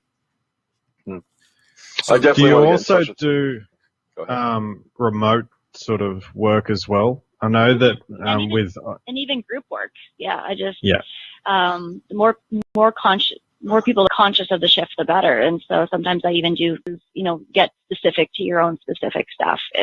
It's fabulous. And so I work with people online or over the phone, but often, just like Reiki and other methods, it's instantaneous transfer. So it doesn't matter where you're in the world. And if you shift in one place, you shift in the other. So usually I just use myself as a surrogate, and I do the session.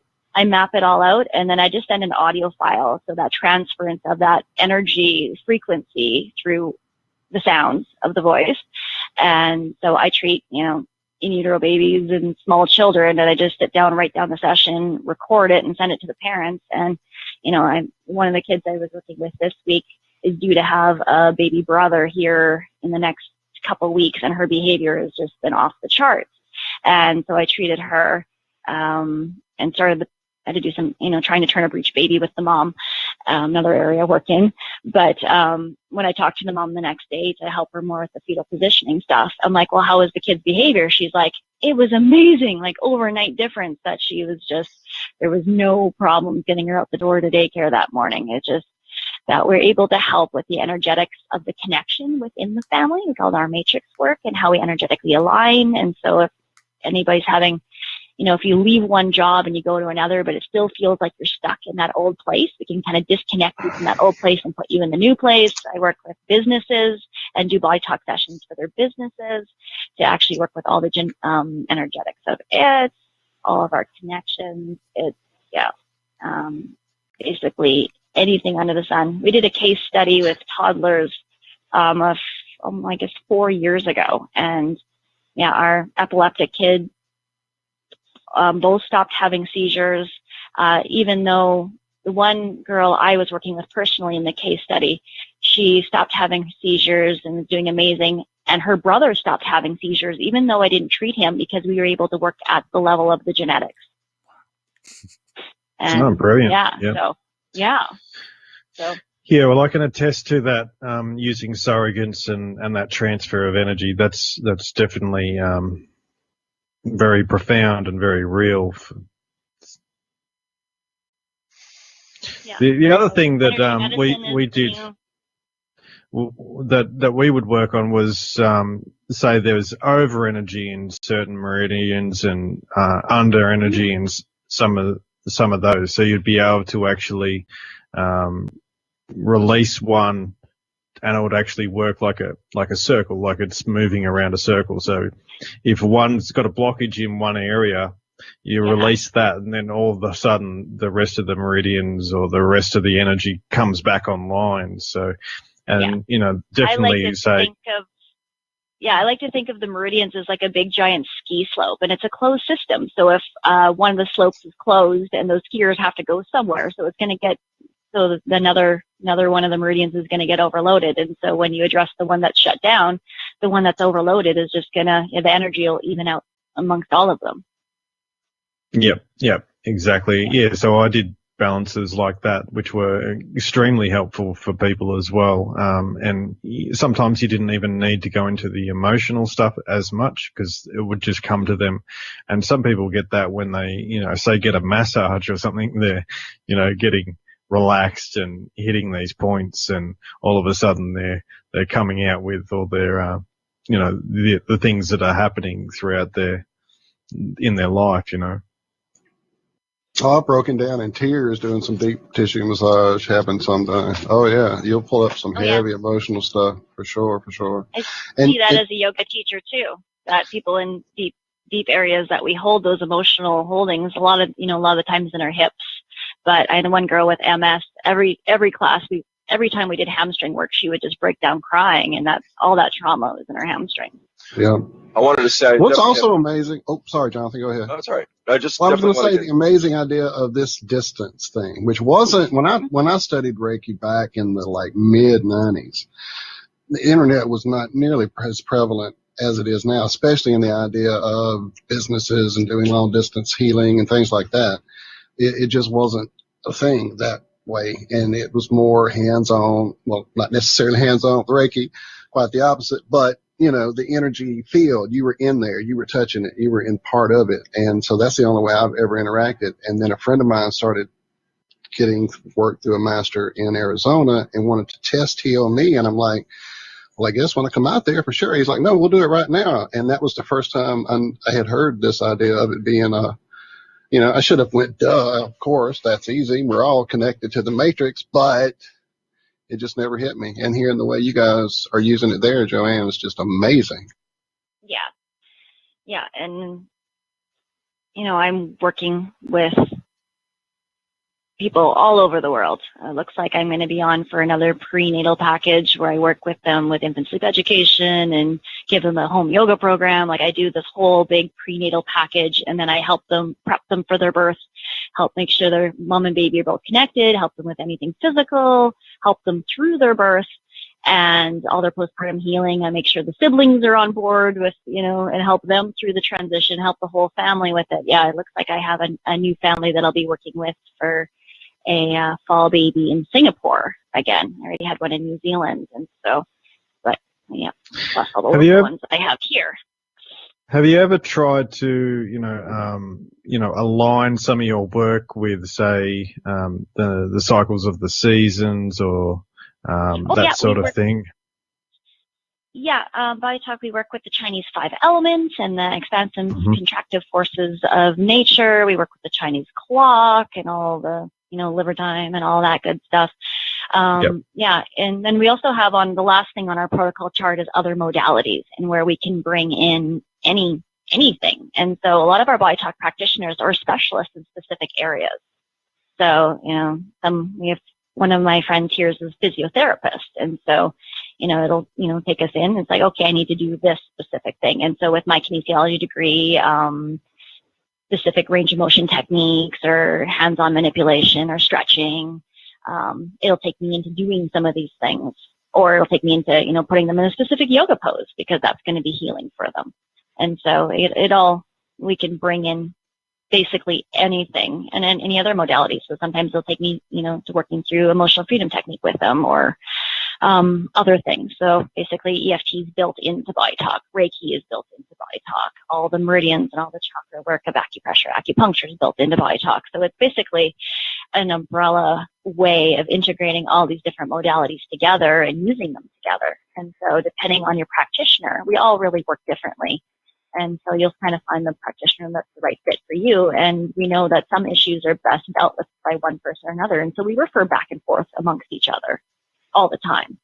Yeah, that's great. That's really great. Yeah. And what you're explaining sounds very similar to what I was studying. And, you could basically have what ended up happening was there was, basically a library of different balances you could go to for different things. So a lot of what you've explained, you could go to past life things and, it was all basically done on your hand. So wherever you ran your thumb over your fingers and was muscle testing, you could actually use your hand to look up, all these different sorts of balances that would be appropriate for that client. Yeah. So when Body Talk in a session, if you're right there on the massage table in front of me, I'd hold your hand and we do a yes/no muscle test. And when I'm working on myself, I just use my fingers to, do this yes/no muscle test. And we just go up and down our protocol charts. And sometimes we have our Mindscape class as well, which is coming into this internal workshop. I don't know if you're familiar with Silva method of meditation. There's a lot of similarities between the two, I guess. But so then things will just pop up. It's just a very intuitive nature that will just, I just know things, right? So it's a lot, a lot of people will say like, holy crap, you just know my kid. I just worked on I've been treating a 6-year-old with epilepsy and, she's had no symptoms now. So we're hoping there's not going to be any new surprises, but it is taking us to that they have her home and homeschooling and her procrastination or lack of motivation. And she's like, holy crap, you're right on, right on par with my kid yet again. So, well, speaking of things popping up, Joanne, we're about to pop up with another commercial. It'll be our last, and we're heading into the last and final segment. We have been by this, and I'm sure we want more time with you after the show. So stay tuned, guys. Ironworx. We'll be right back with Joanne Fisher.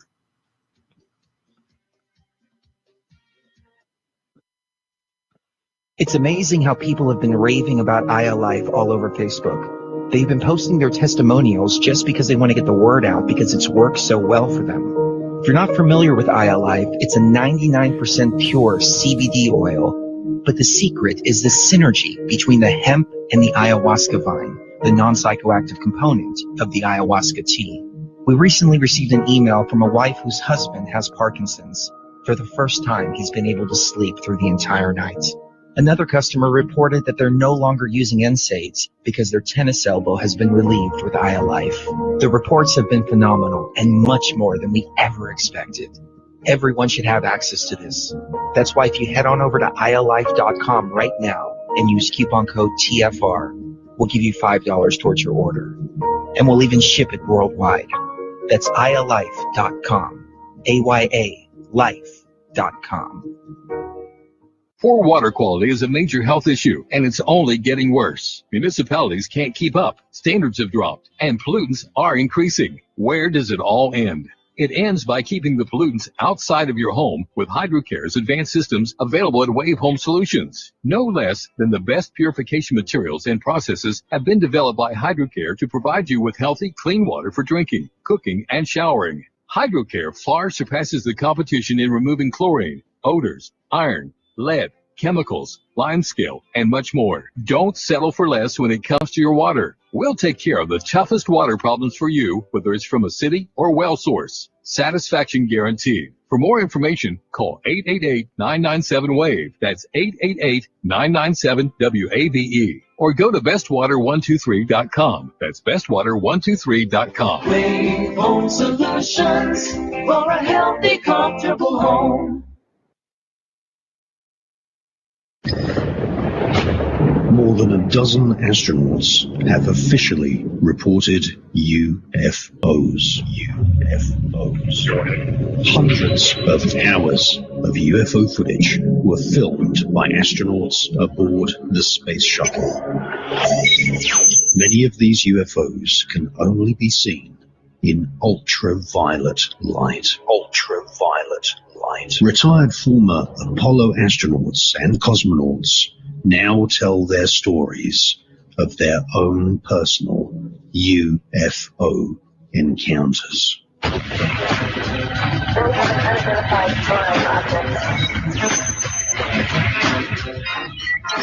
The Enigma Channel, intelligent television for planet Earth.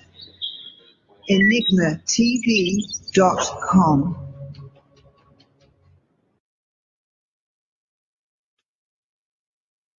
Real people, real radio. Wherever you are, make it TFR. Truth Frequency Radio.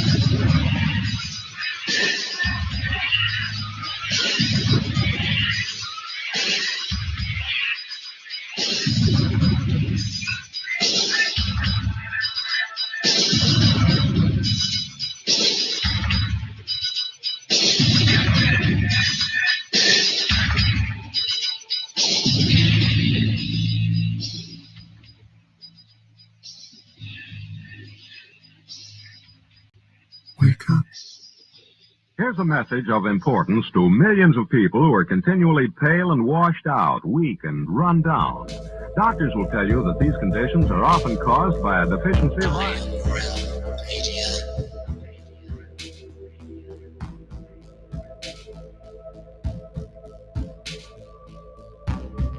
The iron you need to keep you physically fit and mentally alert.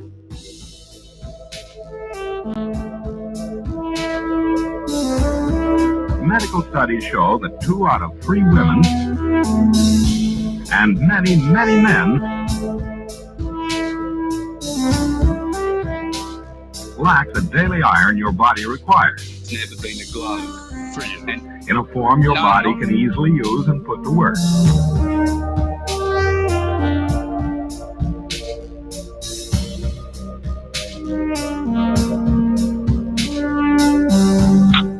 Every dose gives you more than your daily minimum iron requirement. We are not alone. We are striving for more. So if you're not getting the iron your body needs, For you.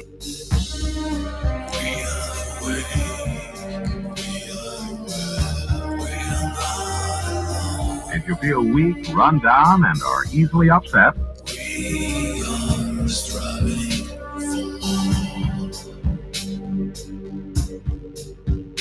start taking iron today.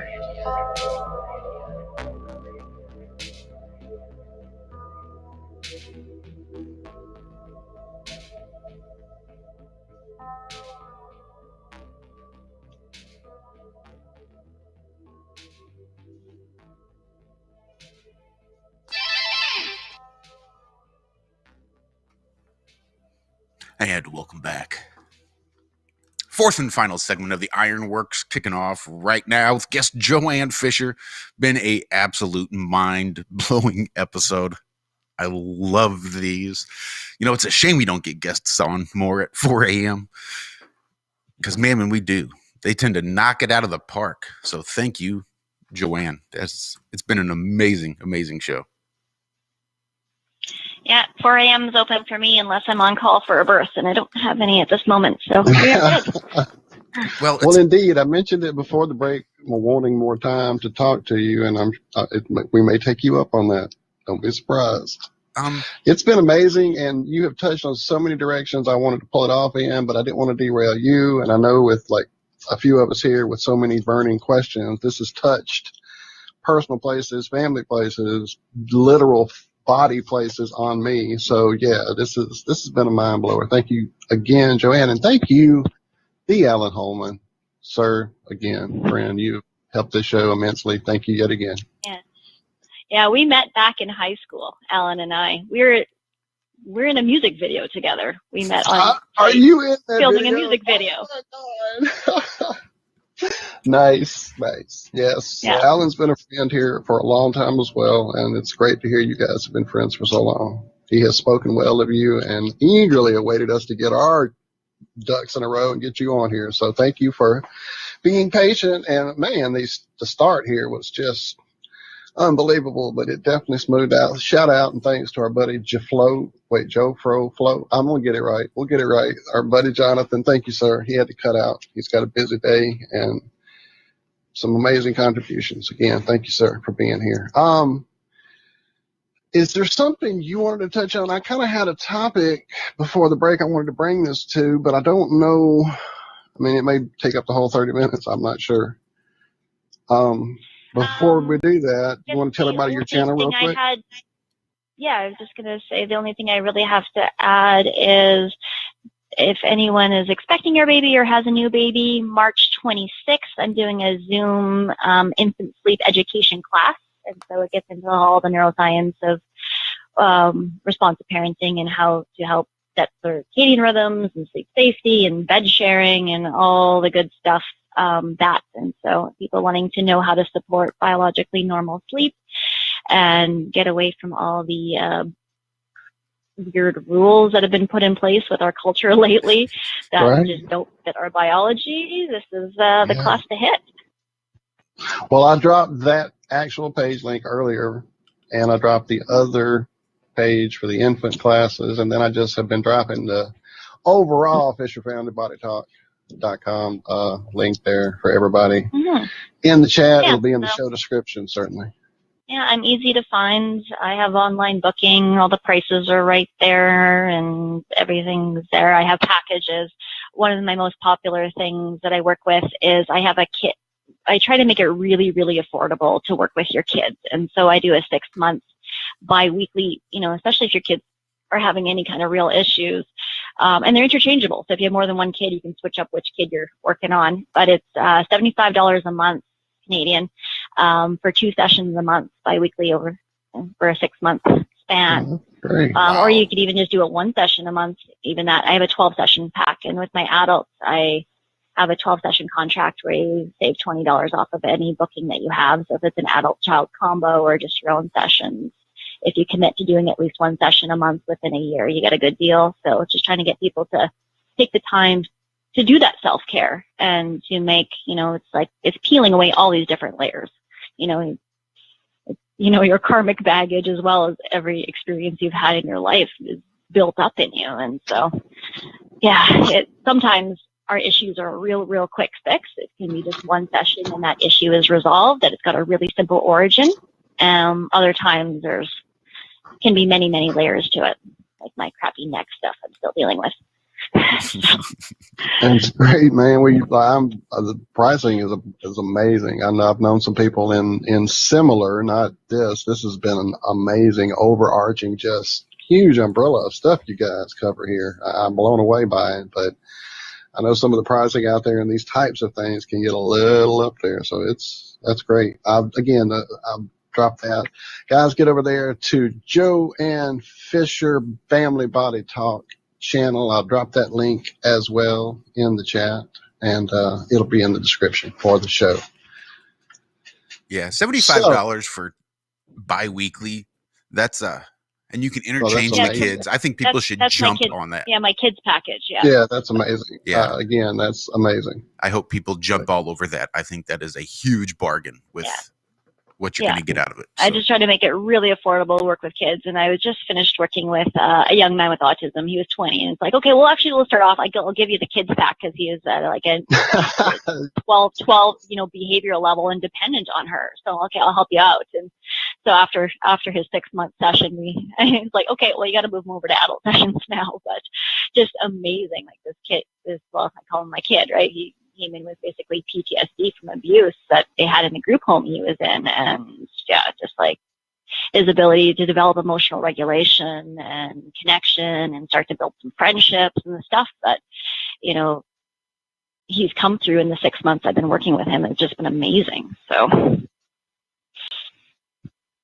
so autism, you name it. I work with everything. It's always interesting because you'll work with the same issue in multiple people, but then the origin story is always different for everyone. I work with, school-age kids with bedwetting. And actually, I've seen the same origin story twice for that one now, and it was a past life trauma of nighttime sexual abuse. That they just sleep too hard, they won't wake up because it's not safe to be conscious at night. I've seen that one twice now, and I've never seen things come up, twice before. Every story is always unique, but I've seen that correlation twice now. Well, the live thing again kind of brings it back around to topic I wanted to ask you about. Well, I guess in a way, what you're dealing with does touch on this. I got to know a gentleman back in the late 80s, early 90s, Daniel Brinkley, who had a near-death experience, was written a book, had done some speaking tours. That's where I met him.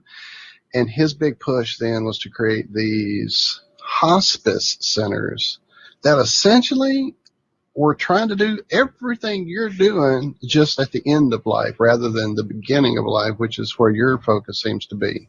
But now that I've really thought about it during the break and hearing you say it yet again, the past life trauma is really centering on those deaths, I guess. So I guess it's really a big cycle and a big circle. Mm-hmm. Or am I just... If you can help transcend those energies and those experiences with those people before they pass on, that big, the way we look at it in Body Talk is we're just this big ocean of energy, and when you leave, any of your active memories, any of those experiences that are holding a charge have to go somewhere, and they just get thrown back in. And when you come into a new life, you get a little scoop of these experiences. And so if you can resolve them before they die, then you're helping kind of heal the whole consciousness and not having to pass that on to the next generation. So that's awesome. So not to derive this off to a different sort of thing, but we're talking about trauma and all this sort of the energetics. How do you perceive what's actually going on now, in our world, and how do you think the effects of what do you think what's your overall view of what's happening from an energetic standpoint, but just are you seeing anything different with the clients and things like that?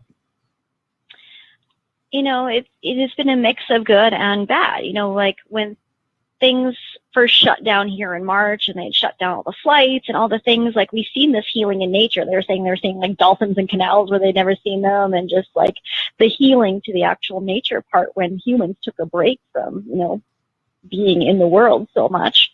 So we've seen a lot of kind of healing on that realm. And then also the healing of families having to come in and, cook at home and sit down and have dinner together at home and be at home and be together, and not, being running off to 15 different sports a week between their 5 kids, right? So there's been a lot of healing on those levels, but then we also have these huge epidemics of, child abuse and spouse abuse and depression and suicides and overdoses and other problems as well.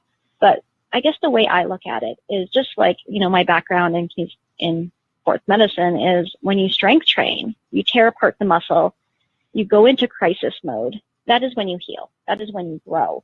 And so that we're only going to grow from this crisis.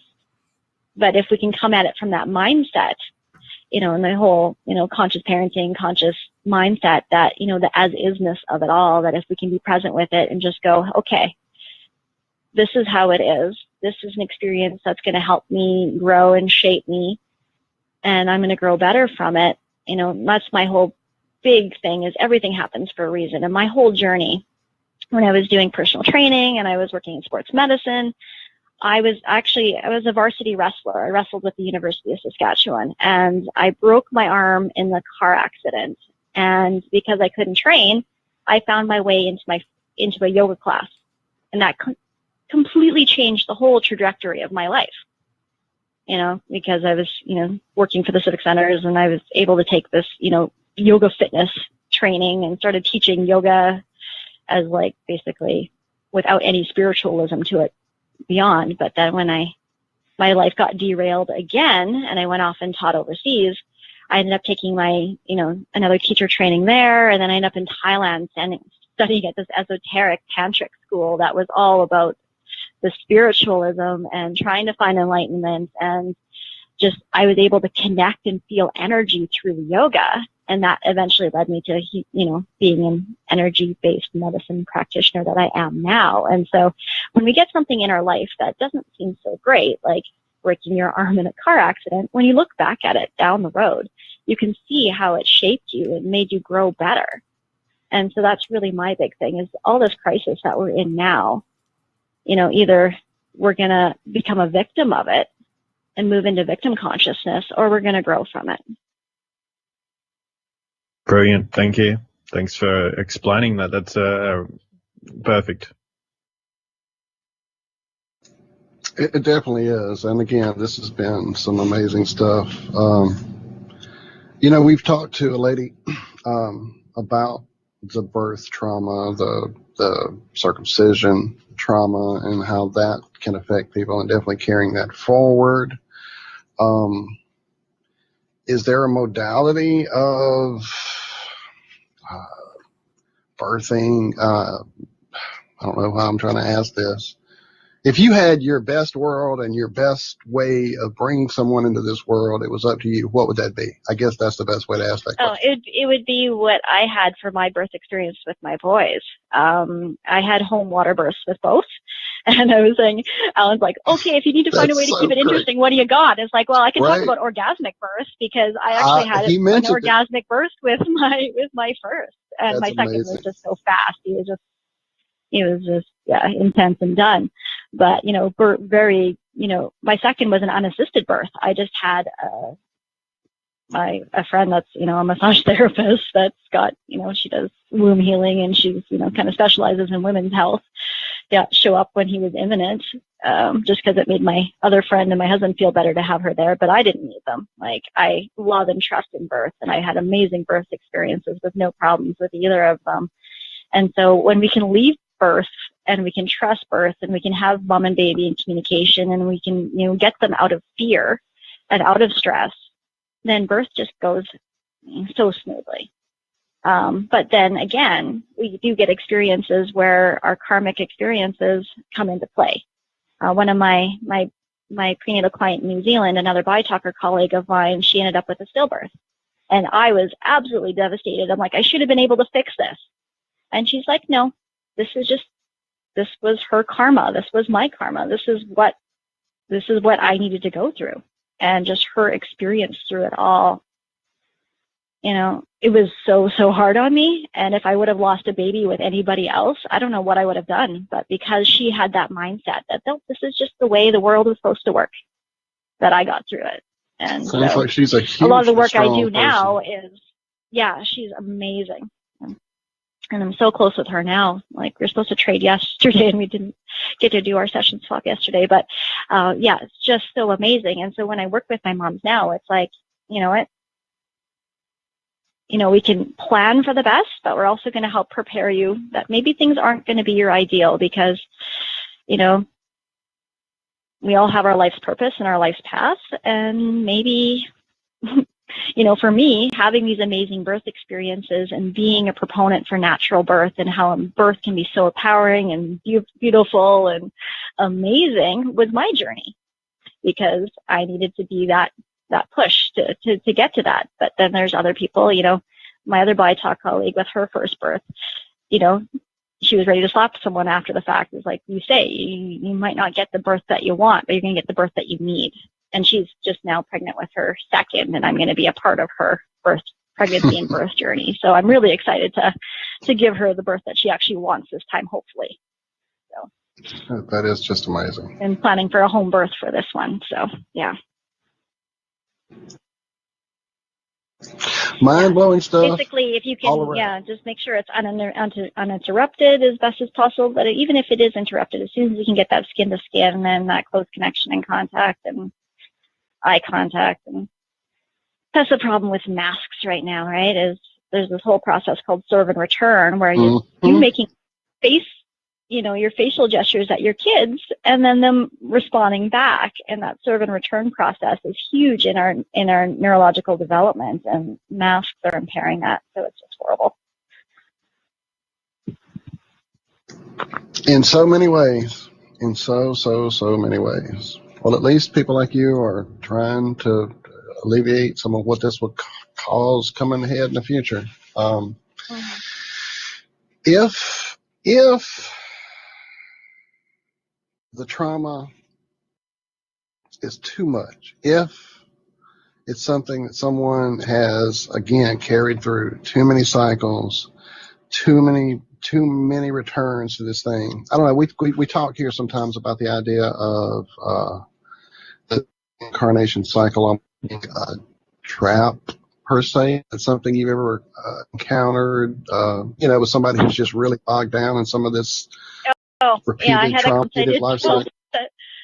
I had a client I did 12 sessions with, and he's a regular client of my roommate's at the clinic, and he's back working with her again. But he was just like, his whole mindset was he was, the butt of the universe. Like, he's just every karmic thing that could go wrong, he's done. And just like he's been doing all this work and all this work and all this work, and it gets just incrementally better. And I don't know, it's like he quit working with me when I started to try to prescribe him yoga. So it's like, okay, well, you actually have to take some control and try to do some of your own healing here. Right. Yeah. So yeah. Well, he's like, we can't just fix this for you. You gotta, you gotta take some control here. And so that was, I guess he wasn't ready to do that. So.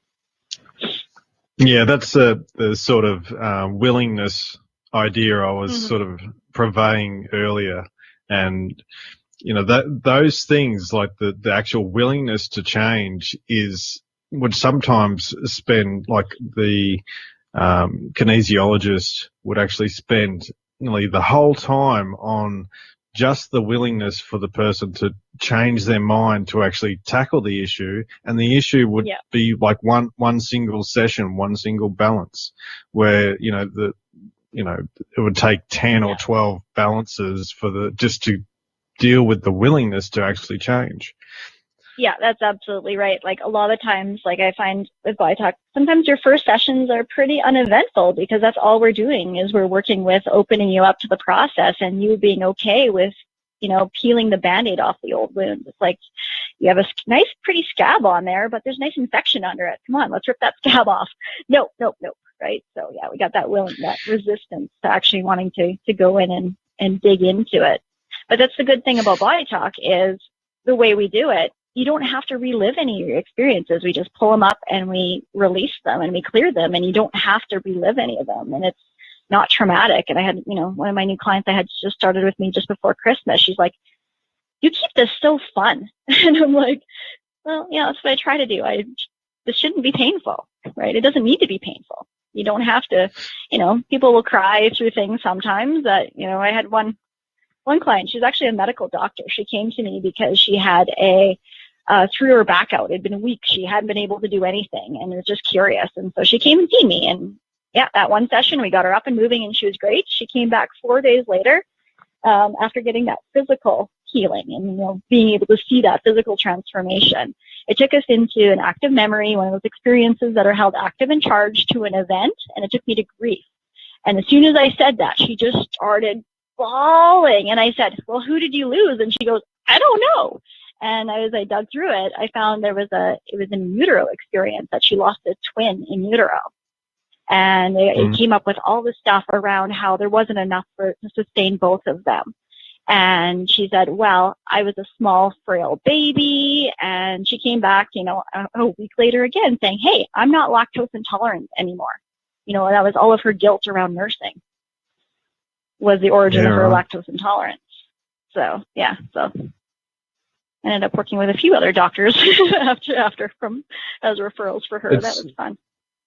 Yeah, it's very interesting because once you do get it, going through that, learning about kinesiology and things like that, once you get it into the process and you know what to expect, you're not worried about what the practitioner is doing. You actually start really focusing on yourself and your self-healing, and the practitioner then just becomes the avenue to, help guide the session along.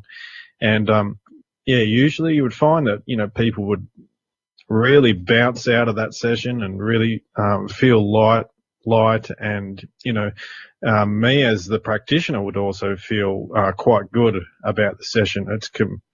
It's a very energizing. You find it's healing to you as well, because as we're all interconnected, as you're healing their issues, you're also healing yourself. And exactly. Yep. Yeah, and so you attract the clients to heal the things you need to heal within yourself. So that's one of the really awesome things about doing the work I do, is that I'm continually getting to work through stuff. We are so fastly coming upon the end of this show, Joanne. I want to thank you so much. Before we go, I want to hit home again that this all is something people can literally get in touch with you about as soon as the show is over, and start on right now from their home. They don't have to be near you. They don't have to live in the same city as you. They don't have to travel to you. This is a service you offer. They don't even have to be present. They can just get an email audio summary. But it is, especially with first sessions, it is often nice to do a web chat or a phone chat with it, just because then I can explain the process and take you through. But it doesn't have to happen that way. And that's the one thing with BioTalk, the way we ask our yes/no questions, it's like playing 20 questions with consciousness. And so when I have you present with me and I pull something up, sometimes it's hard to get the context of what the answers are that I'm getting. And so getting some clarification from time to time works. But, people, the client walk in, first thing it took me to was event, age 16, trauma. I'm like, sexual. I'm like, first thing her body screamed at me. Yeah, I was raped when I was 16. First thing that came up as she went on my table. Like, okay, you're ready to dive right into, this, and then other people, you'll have 3-4 sessions before they're actually ready to open up and release any of that. But thank you so much, Joanne. We are quickly hitting the end here, guys. Thank you so much, Joanne Fisher. It's Fisher Family. Thanks, Joanne. Thank you so much, everybody. Yeah, we definitely need to do this again. This has just been mind-boggling for me. I loved every minute of it. Thank you so much, Joanne Fisher. FisherFamilyBodyTalk.com. It was a pleasure being here. Awesome. Music's over. That's it. It was a pleasure having you. Thank you again. Love you guys. Be good. Be well. We'll see you in a few hours. Bye-bye. Love y'all.